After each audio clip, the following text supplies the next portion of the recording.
అమ్మా, నేను 200 కథలు చదివాను, ఓ 4000 డైలాగులు చెప్పాను, పనికి మాలిన పాటలు పాడాను.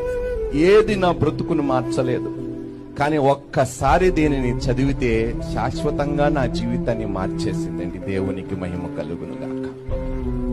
అంత శక్తి ఉంది ఈయన వాక్యములో. ఎందుకంటే ఆది యందు వాక్యము ఉండెను, వాక్యము దేవుని యొద్ద ఉండెను, వాక్యము దేవుడై ఉండెను. ఈరోజు అదే వాక్యము మన నోట దేవుడు ఉంచాడండి. అది పలకమంటున్నాడు దేవుడు. నువ్వు నోరు బాగుగా తెరువు, నేను దానినే. మనం దేనికోసం తెరుతున్నామండి నోర్లు?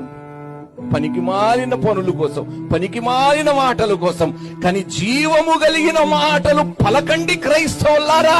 నువ్వు పలికితే చీకటిలో ఉన్నవాడు బ్రతుకు బాగుపడతాదన్నా కూడా నోరు మెదపకుండా మనం బ్రతుకుతున్నామే. ఒక్కసారి ఆలోచించండి ప్రియ సంఘమా, మనం చేస్తున్నది కరెక్టేనా? మనం చేస్తుంది కరెక్టేనా? మౌనంగా ఉండటం వలన క్రైస్తవ్యానికి లాభమా నష్టమా? చెప్పండి.